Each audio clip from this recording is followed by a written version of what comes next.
कि जून में स्टार्ट हो जाए। अच्छा जी, तो हमने वीडियो दोबारा स्टार्ट कर दी है। आज का जो टॉपिक है वो इस लिहाज से इम्पॉर्टेंट है। यहाँ तक हम लोगों ने देख लिया था, डेटा इंक्रिप्शन हो गई थी, text file data reading writing हो गई थी, कुकीज़ हमारे पास हो गई थी, document object model. Document object model का मैं आपको ये बता रहा था कि क्रॉस प्लेटफॉर्म पे हम लोग यूज़ कर रहे होते हैं। जैसे एंड्रॉयड का हम लोग जो कोर्स करवाते हैं उसके अंदर भी टॉपिक पढ़ाते हैं, क्योंकि वहाँ पर उसकी प्रीरिक्विजिट ये है। वैसे तो एंड्रॉयड पे जो लोग काम कर रहे होते हैं, हम उनको ये कहते हैं कि आपको .NET या PHP आनी चाहिए, ठीक है। अगर नहीं आती तो फिर भी अभी स्टूडेंट ने ऑलरेडी किसी और प्लेटफॉर्म से आया हुआ तो फिर भी हम उसको करवा देते हैं, क्योंकि आप लोगों के लिए बेनिफिशियल ये है कि मोस्टली जो काम हो रहा है ना वो डेटाबेस ड्रिवन एप्लीकेशंस के ऊपर हो रहा है। यानी आजकल जो मोबाइल ऐप्स उन चीज़ों की बन रही हैं जिनकी वेबसाइट है। जैसे फॉर एग्जांपल आप याहू मेल्स को देख लें। अब याहू मेल पहले वेबसाइट थी, अब उसकी मोबाइल ऐप आई है। साइजिक को देख लें, स्काइप को देख लें, ठीक है। इस किस्म की बेतहाशा साइट्स हैं। जैसे BBC न्यूज़ है। अब BBC न्यूज़ पहले क्या थी? साइट थी ना, उसकी मोबाइल ऐप आ गई।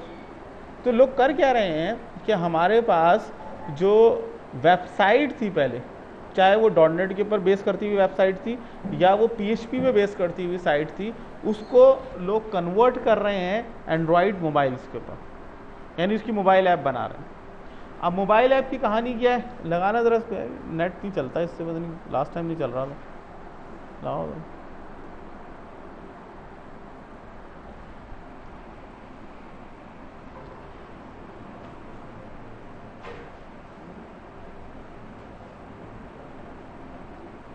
इसको नीचे चलाया था। हाँ, इससे नीचे नेट चलाया था।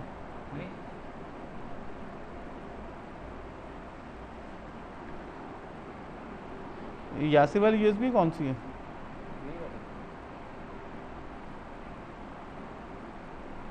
ओके,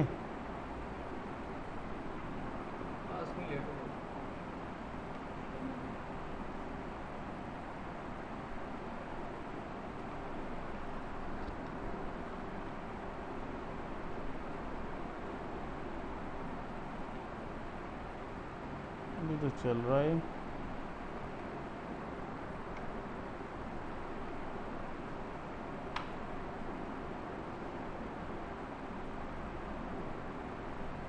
चलो ठीक है, अभी तो चल रहा है नेट।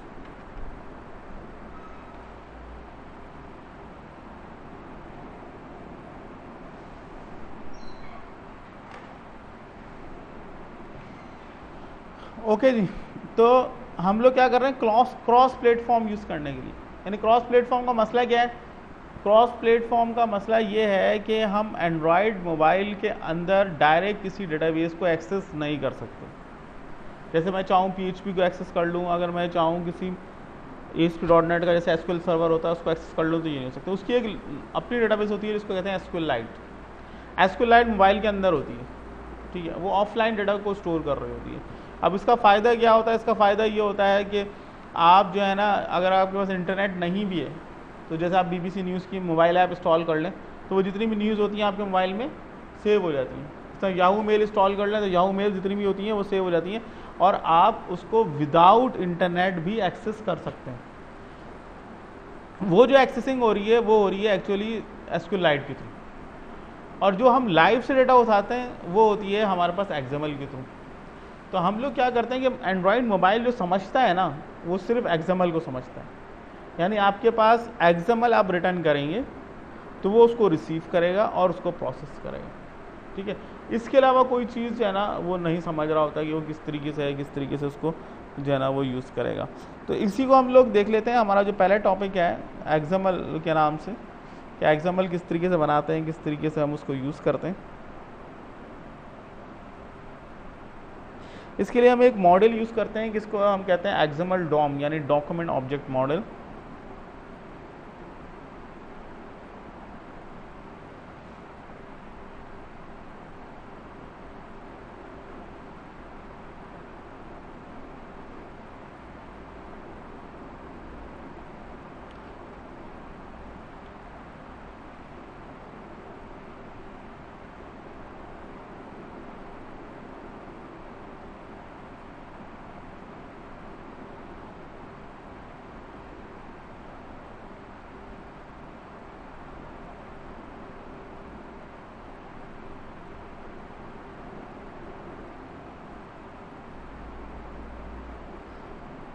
अब जैसे ये थोड़ी सी थ्योरी है, ये थ्योरी इस पॉइंट ऑफ व्यू से अगर आप कहीं टेस्ट इंटरव्यू के लिए जाते हैं तो आपको ये पता होना चाहिए।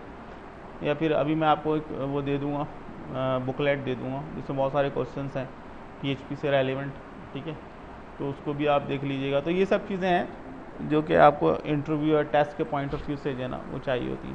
जैसे document object model is complete API for creating, editing और द पार्सिंग XML डॉक्यूमेंट्स, यानी अगर आपको XML डॉक्यूमेंट एक बनाना है तो उसकी कंप्लीट API जो है वो इसके थ्रू हम बना सकते हैं, डॉक्यूमेंट ऑब्जेक्ट मॉडल के थ्रू। इसके अंदर डिफरेंट जो है ना फंक्शन इन्होंने दिए हुए हैं, जैसे क्रिएट एलिमेंट का एक फंक्शन है जिसके थ्रू आप कोई एलिमेंट क्रिएट कर सकते हैं, ठीक है। इसके अलावा इसके अंदर फंक्शन है create new element whose tag is pass starting, यानी अगर आपने एक टैग बनाया हुआ है और उसके अंदर कोई इनर टैग आप डिज़ाइन करना चाह रहे हैं तो उसके लिए जो हम यूज़ करते हैं वो अपेंड चाइल्ड का एक फंक्शन है जिसको हम यूज़ कर रहे थे। अब इसको समझने के लिए इसकी हम एग्जाम्पल को जो है ना अपने पास खोल लेते हैं जिससे आपको ये चीज़ समझ में आ जाए।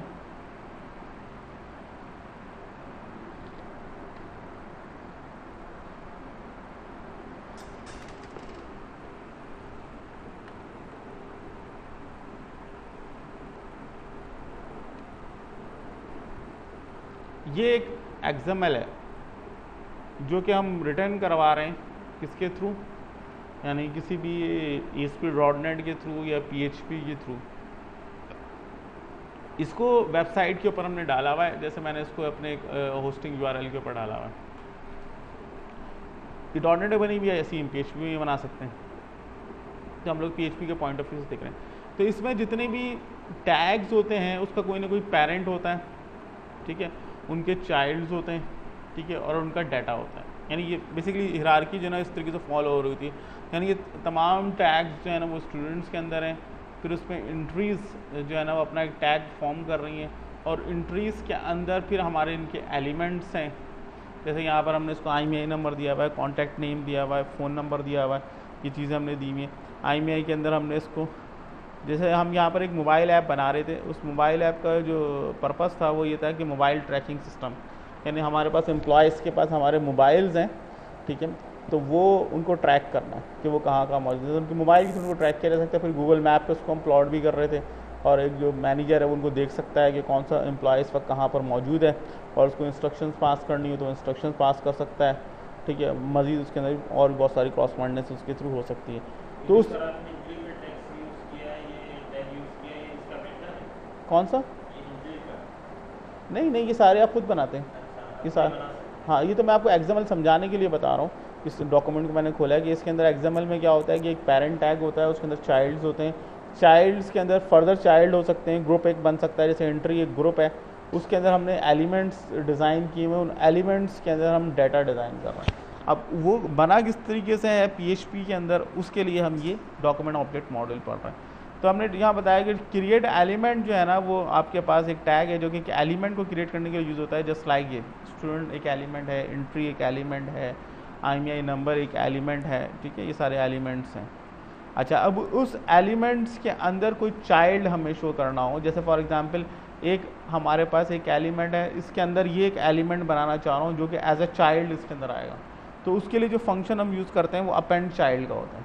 यानी डॉक्यूमेंट नोड के अंदर हम एक अपेंड चाइल्ड का फंक्शन यूज़ कर सकते हैं। अच्छा, अगर आपको कोई टेक्स्ट क्रिएट करना हो किसी नोड के अंदर तो उसके लिए फंक्शन होता है क्रिएट टेक्स्ट नोड। जैसे फॉर एग्जांपल यहाँ पर हमने यूज़ किया हुआ है कि ये आपके पास एक नोड है, ठीक है, इसके अंदर ये टेक्स्ट है, ये असल में टेक्स्ट है, ये टेक्स्ट है, ये टेक्स्ट है, ये एलिमेंट्स हैं, ठीक है। नोड वो इसको कह रहा है कि जैसे ये नोड है पूरी कंप्लीट, ये भी एक नोड हो सकती है, ठीक है। तो उसके लिए जो फंक्शन हम यूज़ करते हैं वो हमारे पास ये वाला फंक्शन यूज़ होता है क्रिएट टेक्स्ट नोड का। अच्छा, क्रिएट न्यू टेक्स्ट नोड वो आपको बता रहा है कि आप इसलिए क्रिएट कर सकते हैं, you must append this node for the another node.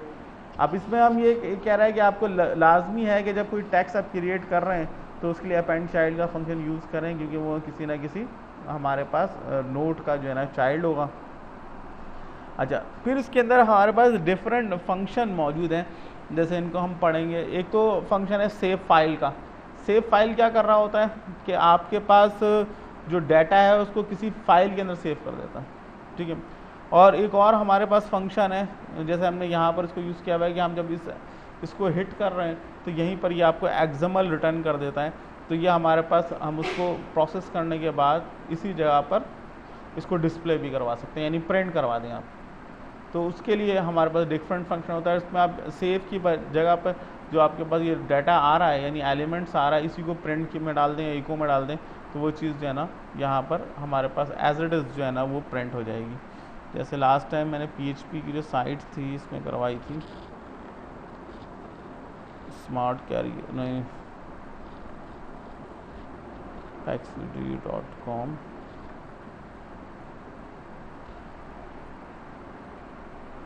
Simple exam.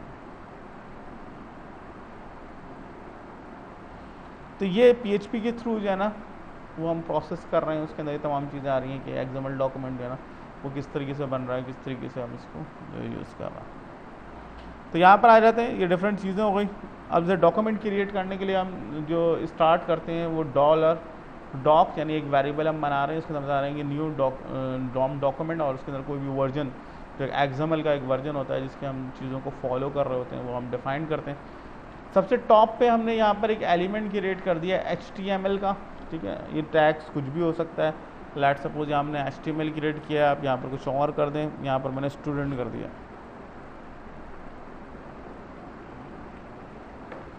ठीक है। तो स्टूडेंट का एक एलिमेंट क्रिएट हो जाएगा, जस्ट लाइक जैसे यहाँ पर हमने क्रिएट किया था स्टूडेंट का टॉप एलिमेंट, इसको हम कह रहे हैं, वो यहाँ क्रिएट हो जाएगा। फिर अपेंड चाइल्ड, यानी ये जो रूट है, ये समझ लिया आपका रूट बन गया, यानी सबसे जो पहला एलिमेंट है वो हमारे पास रूट का बन गया, जिसके अंदर हम डॉक्यूमेंट, क्या है, ये वाला डॉक्यूमेंट है जो कि XML को रेफरेंस इसने होल्ड किया हुआ है, उसका एक फंक्शन यूज़ कर रहे हैं। यहाँ ये ऑब्जेक्ट ओरिएंटेड यूज़ हो रही है सारी ना। अब ऑब्जेक्ट ओरिएंटेड इस क्लास में हम पहले से पढ़ चुके हैं कि फंक्शन क्या होते हैं, प्रॉपर्टीज़ क्या होती हैं। वो जो कैलकुलेटर मैंने पढ़ाया था उसका मतलब कैलकुलेटर पढ़ाना नहीं था, असल में वो सिंटैक्स की नो हाउ थी कि ऑब्जेक्ट ओरिएंटेड के अंदर ये साइन का मतलब क्या होता है, प्रॉपर्टी किस तरीके से एक्सेस करते हैं, फंक्शन किस तरीके से एक्सेस करते हैं। तो ये सारी चीज़ें क्योंकि आगे चल के हमारा वो ऑब्जेक्ट ओरिएंटेड पैटर्न के ऊपर जा रही हैं, तो इस वजह से इसको देना ज़रूरी है। तो यहाँ पर हम कर ये रहे हैं कि $doc का एक रेफरेंस यहाँ होल्ड करवा लिया। अब $doc का एक फंक्शन है क्रिएट एलिमेंट, उसको हम कॉल कर रहे हैं, और उस एलिमेंट का रेफरेंस किसको दे रहे हैं, रूट को। तो रूट के अंदर इस वक्त जो टॉप एलिमेंट है वो आ जाएगा। फिर उसके अंदर रूट के अंदर हम एक चाइल्ड को अपेंड करना चाह रहे हैं, यानी जैसे यहाँ पर इन्होंने डिफाइन किया हुआ है कि हम यहाँ पर क्या करते हैं कि ये एक स्टूडेंट रूट है, इसके अंदर हम एक चाइल्ड अपेंड करेंगे। तो अपेंड चाइल्ड का एक फंक्शन जो है ना वो यहाँ पर हम यूज़ कर लेंगे। अपेंड चाइल्ड किसमें, रूट में आ जाएगा।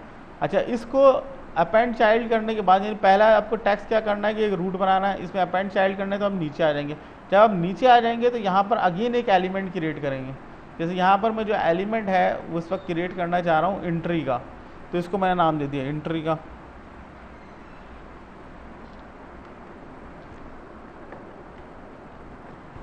ठीक है, तो ये एक एंट्री का एक टैग हो गया। अब इसके अंदर हम अगेन एक अपेंड चाइल्ड करेंगे। अपेंड चाइल्ड का मतलब क्या हो गया कि यहाँ पर स्टूडेंट पे आ गया, यहाँ पर आ गया, अब मैं नीचे यहाँ पर आना चाह रहा हूँ, तो IMEI नंबर के ऊपर आना चाह रहा हूँ, तो अपेंड चाइल्ड करेंगे तो ये आपका कर्सर नीचे लेके चला जाएगा। अपेंड चाइल्ड अब किस में कर रहा हूँ मैं, बॉडी के अंदर कर रहा हूँ। देखिए यहाँ से स्टार्ट हो रहा है ना। सबसे पहले हमने रूट बनाया, रूट के अंदर हमने रेफरेंस दिया डॉक्यूमेंट का, डॉक्यूमेंट का हमने रेफरेंस दिया बॉडी को, यानी हम नीचे आ गए।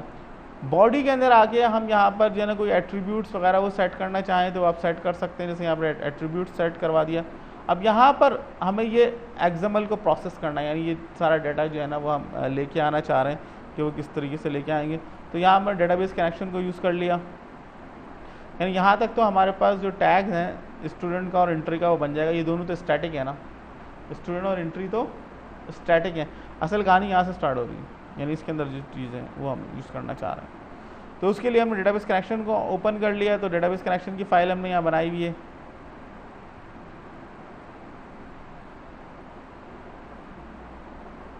ठीक है, तो ये हमारे डेटाबेस कनेक्शन आ गया।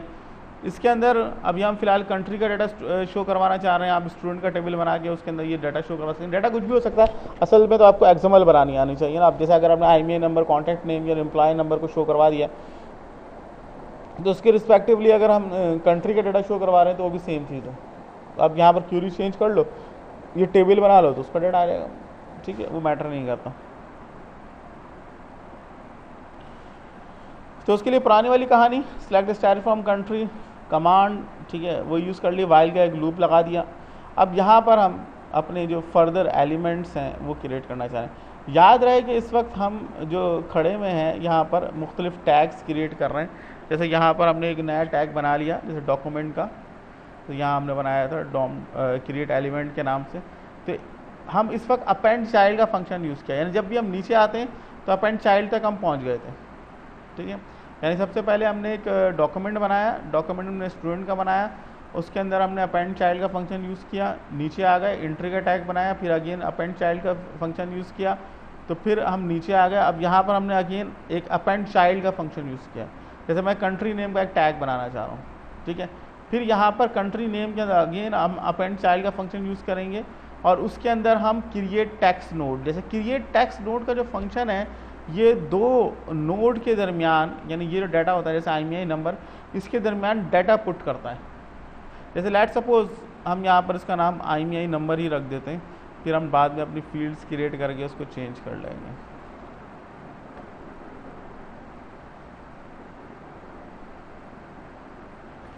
तो ये IMEI नंबर हो गया, ठीक है, इसका एक नोड हमने दे दिया, इसमें डाटा हम यहाँ पुट करवा देंगे, क्रिएट टेक्स्ट नोड करवा देंगे, फिर अपेंड चाइल्ड किया, यानी नेक्स्ट एलिमेंट की तरफ जाने के लिए। तो नेक्स्ट एलिमेंट जो है हमारे पास वो हमने यूज़ करना है कॉन्टैक्ट नेम, तो कॉन्टैक्ट नेम हमने उठा लिया।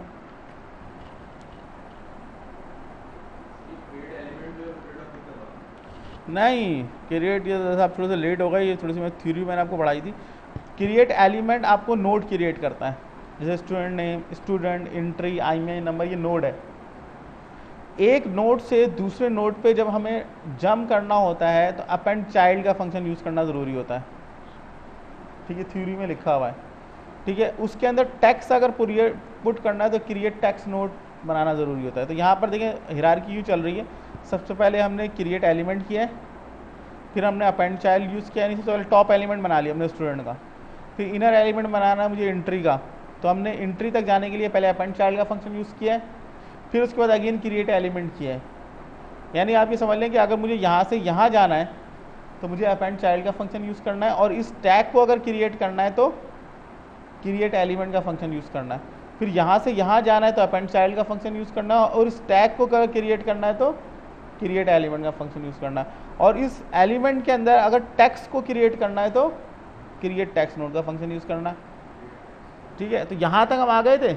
ये तो एक एट्रीब्यूट्स हमने सेट कर दिया कि बॉडी के अंदर जो एट्रीब्यूट्स है इसका कलर हमने सेट कर दिया कि ये हो जाएगा, ये मैंडेटरी नहीं है, आप चेंज कर सकते हैं। यहाँ पर आने के बाद अपेंड चाइल्ड पे हमने यहाँ एलिमेंट क्रिएट किया, जैसे IMEI नंबर का एलिमेंट हमने क्रिएट कर दिया, ये आ गया। इस एलिमेंट के अंदर मुझे एक डाटा को पुट करना था। अब डाटा को पुट करने के लिए भी अपेंड चाइल्ड का फंक्शन यूज़ करना है। यानी अगर आप ये समझ लें कि जब भी एक नोड से दूसरे नोड के ऊपर जाना है ना, तो अपेंड चाइल्ड तो आएगा बीच में। अपेंड चाइल्ड करने के बाद यहाँ पर मुझे टेक्स्ट नोड क्रिएट करनी थी, क्रिएट टेक्स्ट नोड का फंक्शन यूज़ कर दिया, और इसके अंदर $0 यानी यहाँ पर जो कंट्री की वैल्यू आ रही है वो पुट कर देंगे, सही है। फिर उसके बाद हमने अगेन अपेंड चाइल्ड का फंक्शन यूज़ किया है दूसरे नोड तक जंप करने के लिए, यानी यहाँ से मुझे यहाँ पर जंप करना है, तो यहाँ पर ही आ जाएगा। जैसे कॉन्टैक्ट नेम के ऊपर आ गया तो कॉन्टैक्ट नेम दे दिया, इसके अंदर हमने raw 1 पुट कर दिया। इस तरह से अगर तीसरा कॉलम भी होता तो वो भी इसी हायरार्की में आ जाता, ठीक है। तो ये आपके पास जो है एक एक्सएमएल बन जाएगी। इस एक्सएमएल को या तो हम प्रिंट कर सकते हैं, या फिर हम क्या कर सकते हैं, इसको किसी एक्सएमएल फॉर्म की में सेव कर सकते हैं। जैसे मैंने इसको सेव करवा दिया $doc। असल में ये सारी कहानी स्टार्ट हो रही है डॉक से। इस डॉक के अंदर हमने क्रिएट एलिमेंट किया है, फिर हमने इसके अलावा रूट को फिर क्रिएट किया था, सारा ही डॉक चल रहा है, ठीक है ना। तो ये डॉक को हम क्या कर देंगे, इसी का फंक्शन यूज़ करते हैं सेव, तो वो आपको एक एक्सएमएल सेव कर देगा, फिर हम इसको किसी पर्पज़ के लिए यूज़ कर सकते हैं। तो इसको चला के देखते हैं किस तरीके से वर्क कर रहा है, आपके नोड वगैरह किस तरीके से क्रिएट हो रहे हैं, फिर हम इसको देख लेंगे कि इसको हम डायरेक्ट प्रिंट किस तरीके से कर सकते हैं।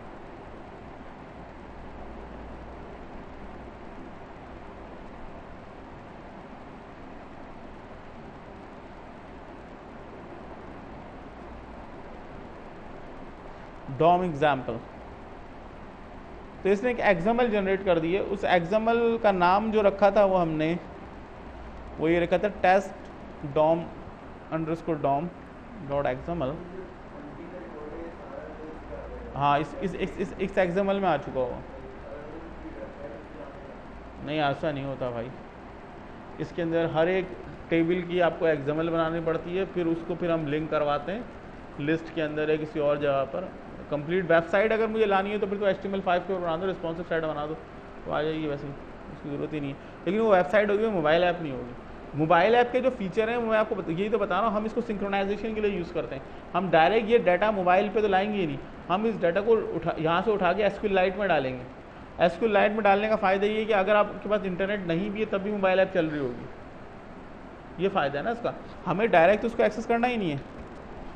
testdom.xml, तो ये देखें आपके पास जो डाटा है जो अभी हमने क्रिएट किया था वो आ गया। जैसे स्टूडेंट की पहली नोट आ गई, फिर उसके अंदर एंट्रीज़ आ गई, फिर एंट्रीज़ के अंदर हमने जैसे IMEI नंबर, कॉन्टैक्ट नेम ये हमने दे दिया, इस तरीके से इसको वो यूज़ कर रहा है। ठीक है,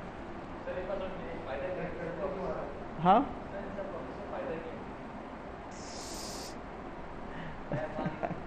जैसा क्लास के शुरू में मैंने आपको ये बताया था कि हम ये जो आपको टॉपिक करवा रहे हैं ये एक्चुअली एंड्रॉयड से रेलेवेंट है। हमारे यहाँ जो एक जॉब का जो पर्पस होता है, हम लोग तो खाली ये समझते हैं ना जैसे हमने PHP कर लिया है तो खाली हम PHP की जॉब कर रहे हैं। असल में ऐसा नहीं है। मार्केट के अंदर जब आप एक जाते हैं तो आपको एक सॉफ्टवेयर इंजीनियर की जॉब दी जाती है। अब PHP डेवलपर का एक काम ये भी होता है कि अब हमारे पास जितनी भी आजकल साइट्स बन रही हैं उसको हम मोबाइल ऐप बना रही हैं, यानी आप जो भी साइट बना रहे हैं आप उसकी रिक्वायरमेंट ये है कि आप उसको मोबाइल ऐप बना रहे हैं। तो अगर हम डाटा को सर्वर से मोबाइल पे लाना चाहें तो वो कैसे लेके आएंगे? तो उसके लिए हम XML जनरेट करते हैं, क्योंकि कोई भी मोबाइल जो है ना वो डायरेक्ट किसी भी डेटाबेस को एक्सेस नहीं कर सकता, वो एक XML को हिट करता है और उसके थ्रू फिर हम XML पार्सर वहाँ डिज़ाइन करते हैं और उसके थ्रू जो है ना तो तमाम प्रोसेसिंग को जो है ना XML के बेहाफ के बन रहे होते हैं। फिर मैंने यहाँ पर इनको अपनी जो है ना हम जो करवा रहे हैं कोर्स, उसके अंदर कोर्स आउटलाइन दिखाई थी कि ये वाला जो टॉपिक मैं आपको करवा रहा हूँ एक्चुअली ये हमारी कोर्स आउटलाइन का पार्ट है। तो इसका जो बेसिक पर्पज़ यही होता है कि हम जो वेबसाइट बना रहे हैं PHP जैसे एंड्रॉयड की कोर्स आउटलाइन, तो इसके अंदर हमने ये दो तरीक़ों से इसकी XML को जनरेट करवा रहे होते हैं इस कोर्स के अंदर। या तो हम .NET से करवा रहे होते हैं, ठीक है, या PHP से करवा रहे होते हैं। तो PHP डेवलपर्स को ये चीज़ आनी चाहिए कि एक डॉक्यूमेंट्स की यानी डाटा को XML में किस तरह कन्वर्ट किया जाता है, क्योंकि आगे चल के फिर हम XML पार्सर जनरेट करके उसको हम प्रोसेस के अंदर लेके आ सकते हैं। एक तरीका तो ये। दूसरा तरीका इसके अंदर ये है कि हम जो XML बना रहे होते हैं बाज़ औक़ात ये है कि मुझे किसी और साइट से डाटा एक्सेस करने को दे दिया जाए, ठीक है ना। मुझसे मेरे पास ये नहीं है कि आपको ये साइट एक्सेस करनी है, बल्कि मेरे पास एक और साइट है वो अपनी डायरेक्ट डेटाबेस का एक्सेस मुझे नहीं दे रही, बल्कि वो आपसे ये कह रहा है, जैसे हमारे पास एक साइट आई थी वो नीदरलैंड में थी, तो वो ये कह रहे थे कि हम आपको डेटाबेस का एक्सेस नहीं देंगे, हम आपको एक XML दे देंगे, उस XML को प्रोसेस करके आप अपनी साइट पे लगा लो। अक्सर जो साइट्स होती हैं जैसे आप याहू वेदर्स की देख लें या कोई और इसके सामने साइट्स हैं तो वो XML रिटर्न कर रही हैं, ठीक है, उस पर इन्फॉर्मेशन मिली। जैसे क्रिक इन्फो है, अब जैसे क्रिक इन्फो की आप देखते हैं कि वो 10 जगह उसके रेप्लिका लगे हुए हैं, तो वो किस तरह से चल रहे हैं, वो इसी तरीके से चल रहे हैं कि एक्चुअली वो जो साइट है उसके अंदर उनकी साइट पर डाटा आ रहा है। अब उसकी उन्होंने एक सर्विस बना के दी हुई है, उसको वेब सर्विस कह रहे हैं, क्योंकि XML रिटर्न करती है, यानी आप इसको हिट करेंगे तो XML आ जाएगी। उस XML को आप प्रोसेस करके अपने पास लगा सकते हो। तो नेक्स्ट टॉपिक है हमारे पास XML पार्सर, यानी एक तो वंस ये चीज़ हो गई कि आपने किसी को XML देनी है तो आप XML इस तरीके से बना सकते हो। दूसरा ये है कि अगर एक बनी बनाई XML है और आपको उसको यूज़ करना है तो उसके लिए XML पार्सर डिज़ाइन कर लेते हैं, तो उसकी तरफ आ जाते हैं कि XML पार्सर। लास्ट टाइम जो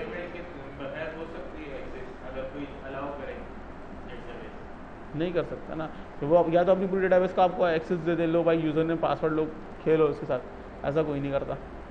याहू वाले देंगे आपको अभी, उनकी खाली वेदर सर्विस एक्सेस करनी है, पूरी डेटाबेस एक्सेस करनी है, क्या हो गया भाई, कोई नहीं देगा।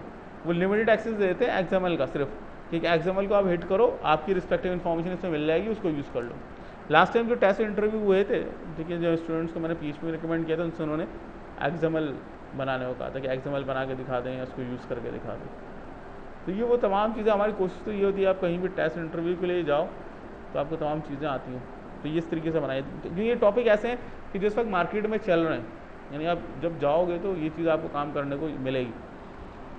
तो नेक्स्ट टॉपिक की तरफ आ जाते हैं, इसकी वीडियो सेव कर देते हैं।